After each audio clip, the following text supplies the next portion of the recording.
Hi all, welcome to football arena. ആദ്യ മത്സരത്തിലെ വിമർശനങ്ങൾക്കെല്ലാം രണ്ടാമത്തെ മത്സരത്തിൽ തകർപ്പൻ പ്രകടനം നടത്തിക്കൊണ്ട് ക്രിസ്ത്യാനോ റൊണാൾഡോ മറുപടി നൽകിക്കഴിഞ്ഞു.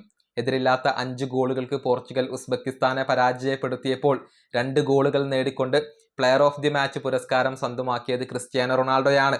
2 ഗോളുകൾക്ക് പുറമെ 7 ഷോട്ടുകൾ അദ്ദേഹം ഉതിർത്തിട്ടുണ്ട്. 3 ഡിഫൻസീവ് കോൺട്രിബ്യൂഷനുകൾ അവിടെയുണ്ട്. 4 ഗ്രൗണ്ട് ഡുവലുകളിൽ 2 അദ്ദേഹം വിജയിച്ചിട്ടുണ്ട്. കുറച്ച് ചാൻസുകൾ മിസ്സാക്കി എന്നുള്ളത് ആരാധകരെ സംബന്ധിച്ചിടത്തോളം ചെറിയ നിരാശ നൽകുന്ന ഒരു കാര്യമാണ്. അല്ലായിരുന്നുവെങ്കിൽ ഒരുപാട് ഗോളുകൾ നേടാൻ ക്രിസ്ത്യാനോ റൊണാൾഡോക്ക് സാധിക്കുമായിരുന്നു. ഏതായാലും ക്രിസ്ത്യാനോ റൊണാൾഡോയെ കുറിച്ച് ഇപ്പോൾ പരിശീലകനായ റോബർട്ടോ മാർട്ടിനസ് സംസാരിച്ചിട്ടുണ്ട്. അതായത് ക്രിസ്ത്യാനോ ഗോളടിക്കും എന്നുള്ളത് തനിക്ക് ഉറപ്പായിരുന്നു. അക്കാര്യത്തിൽ സംശയങ്ങൾ ഒന്നും ഇല്ലായിരുന്നു.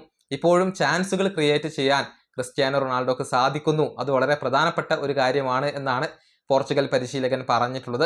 അദ്ദേഹത്തിന്റെ വാക്കുകൾ ഇങ്ങനെയാണ്: ക്രിസ്ത്യാനോ റൊണാൾഡോ ഗോളടിക്കും എന്ന് ഉറപ്പായിരുന്നു. അത് വെറും സമയത്തിന്റെ കാര്യം മാത്രമായിരുന്നു. ബോക്സിനുള്ളിൽ ഒരു ക്ലാസിക് സ്ട്രൈക്കർ നടത്തേണ്ട മുന്നേറ്റങ്ങളുടെ കാര്യത്തിൽ ക്രിസ്ത്യാനോ റൊണാൾഡോയാണ് ഏറ്റവും മികച്ചവൻ. ഇന്ന് ഒടുവിൽ അദ്ദേഹം പന്ത് വലയിലെത്തിക്കുകയും ചെയ്തു.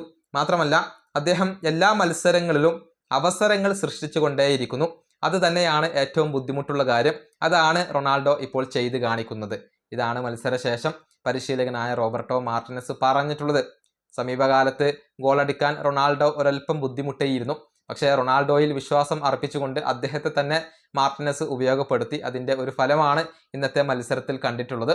ഏതായാലും മികച്ച വിജയം നേടിക്കൊണ്ട് പോർച്ചുഗൽ എല്ലാവരുടെയും വായടപ്പിച്ച് കളഞ്ഞിട്ടുണ്ട്. ഈ വീഡിയോ അവസാനിപ്പിക്കുന്നു. അടുത്തൊരു വീഡിയോ കാണാം.